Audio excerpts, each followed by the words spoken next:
This week on 8th Feb, we have 3 Power Pack webinars listed up for you. Join us this Saturday by 10 a.m. for the future of passive investing, ETF and index funds. Learn how ETF and index funds are changing investment strategies in this webinar. This webinar examines their growing popularity, benefits and future recommendations, provides effective investment guidance. Following this, by 11 a.m., we have insurance for young adults, building a safety net yearly. In this webinar, necessity of having the right insurance and how one could choose the right insurance and importance of having an insurance at a young age is being discussed. Following this, we have Once Upon a Portfolio, Lessons from Behavioral Finance, Part 2. Here, you can discover how emotions and biases shape investment decisions and portfolio performances. This webinar explores finance principles and common pitfalls and strategies to build a resilient portfolio. Learn to make a smarter, more irrational investment choice and rewrite your portfolio story to success. Use the link in description to join our webinar. These are the things which I would have looked for maybe 100 years back. My grandfather may have looked for the same thing. 40 years back, I may have looked for the same thing that I am looking for today. But is the market looking at these things, or it is looking at something else? But actually it shouldn't matter. As long as you can control your FOMO and not worry about things which you don't know, you just stay away from them. Why would I go and put money into some business which I don't know? I'd rather wait for the market to discover it and enter late. I don't mind entering, say, Infosys at 400 and then holding on for a long period. Yes, I missed it at 100, but I still get time to make money. See, one very interesting important point thing that I noticed when you mentioned Infosys, that one of the founders of Infosys has not sold a single share. I found that remarkable, because probably the person is the best investor in Infosys. Because today Infosys gives him huge dividends and he is using that dividend to reinvest wherever he wants.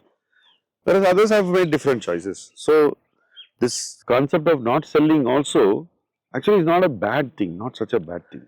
I don't know, because see, concentration risk is real. When the company is very successful, you say, oh, he took a concentration risk. Concentration risk should be taken only by the promoter. I don't expect an Azim Premji or Mukesh Ambani to have Worry about this. So their portfolio could be 95% of their own company. But for an employee to do that, employee is not privy to what is exactly happening in the company, and it's too risky. Some people have been successful. It does not mean, see, it wouldn't have worked in Satyam because you may have panicked and sold at 10 rupees. See, talking about employee, holding on to a stock for a long time, I'm going to throw up two examples. Two very, very successful business leaders of our country. One is Mr. Aditya Puri and the other is YC Deveshwar, who from the 90s till the time he relinquished, literally marshaled ITC to where it is. He was a big driver of ITC, bringing it out of those troubled times in the 90s to where it is today. But the interesting part, Subra, both of them sold their stocks around the time they relinquished office. They did not hold on to the stocks once their professional engagement concluded, or around the time their professional engagement concluded. In the case of Mr. Aditya Puri, it was a clean break. He sold his entire shareholding. It was really something remarkable. I mean, it's something which is for case studies in future. In the case of Mr. Deveshwar, he sold his ITC shares to buy a house, which I presume would have been an emotional decision rather than a decision which involved investment merits. So, I mentioned to you that the founder holds shares even today. He is no more associated with the company, still holds all his shares. So, this ability to hold on for a long time is also something which is affected by experience both ways. No, because if I were an employee executive, I would sell some shares every month because I'm also going to get ESOP. Remember, a CEO also gets ESOP as an employee, he's not the promoter employee. So let us say Mr. Aditya Puri got 50,000 shares every year. I would still sell 12, 13,000 shares every year, No, he didn't do every that. month. No, I'm saying I'll sell 1,000 shares every month and de-risk my portfolio. You don't know what can go wrong in any company. So de-risking is important, but sometimes when you don't de-risk, you still benefit. Like, if I didn't take any term insurance, now I can say I was very smart because I did not die at 32. But you do de-risk. It works both ways. Somebody who did not de-risk in Satyam would have been wiped out, because if your net worth is 20 crores, out of which 18 is Satyam because you are an employee, or 18 is HDFC, you're very well off in HDFC, but you lost money in Satyam. So I think the risk is too high for a guy who's starting from zero. I'm curious to see what the CEO outgoing in DMart will do after he leaves DMart. I'm very curious to see what happens, because these are case studies which are very, very significant. I'm not talking about some ordinary executive. In fact, I mentioned two who are deeply respected business leaders, and the third is also highly respected, Correct. if not deeply respected. Correct. So I want to see what they do with, because they have the experience of actually running the company. Coming back to the topic, they run the company for a very long time and played a very, very significant role in making the company what it is. So I want to see whether they hold on to that company after they. See, again, I mean, look at the topic that we were talking about. Depends on your own experience. Exactly, right? that's why I'm coming. So let us say you work for 10 years in HDFC Bank, and from there you move to Axis Bank. So you got ESOP in HDFC Bank, then you got ESOP in Axis Bank, and then from there you move to, say, TCS or somewhere. Again you got ESOP. What will you do with each of those ESOP? Will you sell all your HDFC Bank ESOP and hold on to Axis ESOP? Will you sell off all HDFC ESOP and Axis ESOP and hold on only to TCS ESOP? Because you are talking of two people who did not change their jobs for a very long period of time. What happens to the CEO? Somebody like, say, an Amitabh, who has moved from HDFC Life 3 years to Axis. Should he get rid of his HDFC Life ESOPs? I don't know. These are all That's a questions. curious case study. You have to look at it. Yeah, somebody who spent, say, 7 years as a CEO of an insurance company and then 20 years or 15 years as CEO of a bank, which is definitely a bigger job. What will he do with each of those ESOPs? So you have to, if you ask me, the basic simple rule is you should not drink and drive. You should wear a seat belt when you are driving. These are basic things. Somebody can say, oh, I drink and drive, 2 pegs does not affect me, 20 years I've been driving, I have not had a problem, or I don't wear my seat belt and drive, I've not had a problem. These are the wrong examples, and these are the outliers. Also. Wrong experience. So if you have had an experience. So you are saying that it is okay to de-risk and do all these things? You should.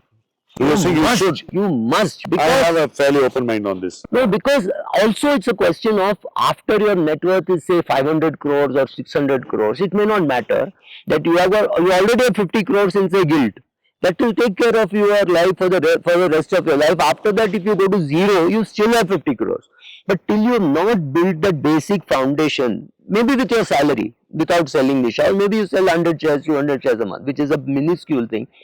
After you have built the strong foundation, I've got gilt, I've got annuities, and I've got bank deposits, which will just not go down in NAV, and that is already 50 crores. Beyond that, if you go to zero, it doesn't matter.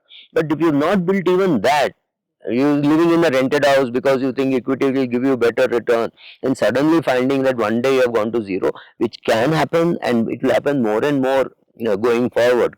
Companies will go into bankruptcies. If you see what's happening in US, maybe Indian banks won't go, but a lot of tech companies will go.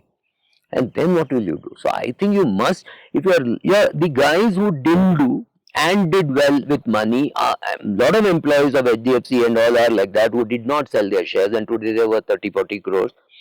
They have taken a risk and things have not gone wrong. It's like you're touching a rhino and the rhino is not reacting to you. Just you're taking risk. So your experience won't necessarily help in such situations. Yeah, I mean the market, like, see, let's say 1993 or 1990 you entered the market. 1992 you were buying, 1993 you were buying, and 1994 you got taken to the cleaners. And then in 1995 you had those shares. In 2002, nothing happened. 2003, your NAV went from 10 to 11. Okay, now you have seen that NAV go from 10 to 3, now to 11. In desperation, you will sell.